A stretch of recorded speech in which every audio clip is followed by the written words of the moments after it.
କେବେ ଭାବିଛନ୍ତି ପିଲାମାନଙ୍କ ଗଣିତ ବହିର ସେହି ପ୍ରଥମ ପାଠଟା କେତେ ଜରୁରୀ ହୋଇପାରେ?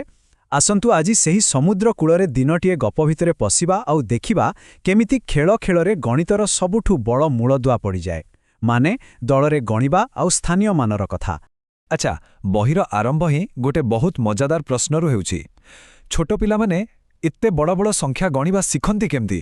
କେ କଳ୍ପନା କରନ୍ତୁ ତ, ଗୋଟେ ସମୁଦ୍ରକୂଳ, ହଜାର ହଜାର ଶଙ୍ଖ, ପଥର ଆଉ କେତେ କ'ଣ, ସେସବୁକୁ ଗୋଟି ଗୋଟି କରି ଗଣିଲେ ତ ସକାଳରୁ ସଞ୍ଜ ହେଇଯିବ ନା?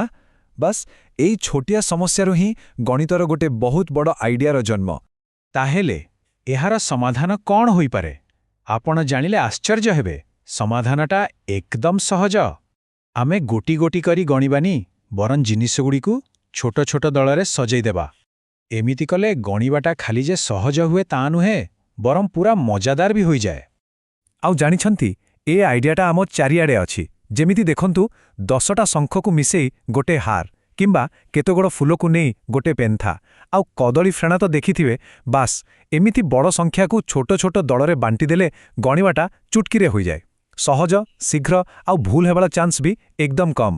ହେଲେ ଏ ସବୁ ଦଳ ଭିତରେ ଗୋଟେ ସଂଖ୍ୟା ଅଛି ଯେ ହେଉଛି ସବୁଠୁ ଖାସ୍, ଆଉ ସେଇଟା ହେଲା 10। ଜାଣିଛନ୍ତି, ଆମର ପୁରା ଗଣିତର ଦୁନିଆଟା ଏଇ 10 ଉପରେ ହିଁ ତିଆରି। କିନ୍ତୁ କାହିଁକି କେବଳ 10? ବାସ୍ ଏଇଠି ଆସୁଛି ଦୁଇଟା ବହୁତ ଜରୁରୀ ଶବ୍ଦ, ଦଶକ ଆଉ ଏକକ। ଦଶକ ମାନେ ହେଲା 10ଟା ଜିନିଷର ଗୋଟେ ପୁରା ପ୍ୟାକେଟ, ଆଉ ଏକକ ମାନେ ହେଲା ଖାଲି ଗୋଟେ ଖୋଲା ଜିନିଷ।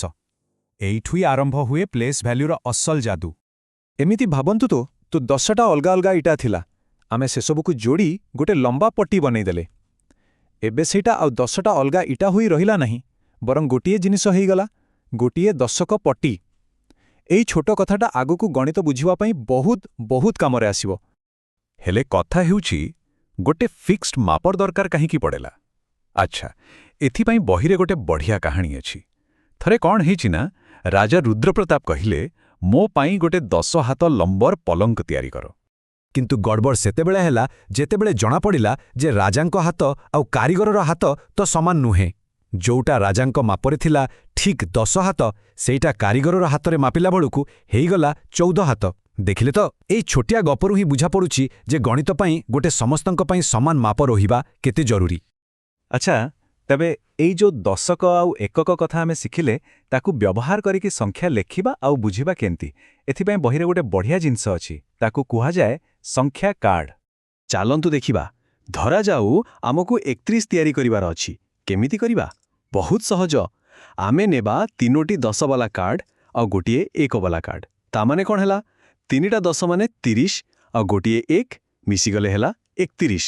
ଏମିତି ହେଲେ ପିଲାମାନେ ସହଜରେ ବୁଝିଛନ୍ତି କି 31 ଖାଲି ଗୋଟେ ସଂଖ୍ୟା ନୁହେଁ, ଏହାର ମାନେ ହେଉଛି 3ଟା 10 ଆଉ ଗୋଟେ 1। ଚାଲନ୍ତୁ ଏବେ ଗୋଟିଏ ଅସଲ ଜୀବନର ଉଦାହରଣ ନେବା।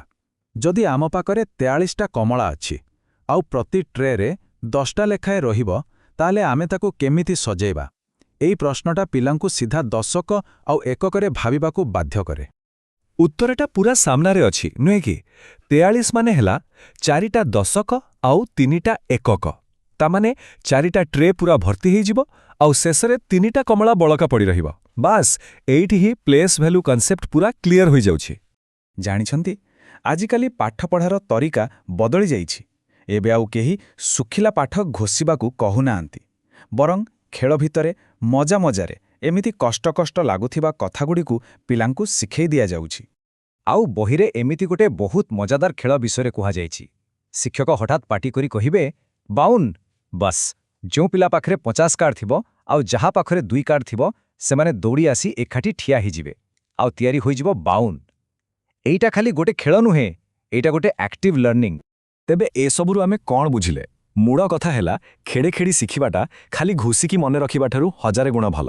ଏମିତି କଲେ ପିଲାମାନେ କଥାଗୁଡ଼ିକୁ ଖାଲି ମନେ ରଖନ୍ତିନି, ବରଂ ଭିତରୁ ବୁଝିପାରନ୍ତି, ଆଉ ଏଇ ବୁଝିବାଟା ହିଁ ସେମାନଙ୍କ ଭବିଷ୍ୟତ ପାଇଁ ଗୋଟେ ପକ୍କା ନିୟ ତିଆରି କରେ। ତେବେ ଶେଷରେ ପ୍ରଶ୍ନ ଉଠୁଛି, ଦଳରେ ଗଣିବା ଆଉ ଦଶକ ଏକକର ଏଇ ଯୋଉ ସରଳ ପାଠ, ଏଇଟା ଆଗକୁ କେମିତି କାମରେ ଆସେ? ସତ କରିବାକୁ ଗଲେ ଗଣିତର ପୁରା ବିଲ୍ଡିଂଟା, ମାନେ ଯୋଗ କରିବା, ବିୟୋଗ କରିବା, ଗୁଣନ କରିବା ଆଉ ହରଣ କରିବା, ସବୁକିଛି ଏଇ ଛୋଟିଆ ମୂଳଦୁଆ ଉପରେ ହିଁ ଠିଆ ହୋଇଛି। ସେଥିପାଇଁ ଏଇଟା ଖାଲି ପ୍ରଥମ ପାଠ ନୁହେଁ ବୋଧହୁଏ ସବୁଠୁ ଜରୁରୀ ପାଠ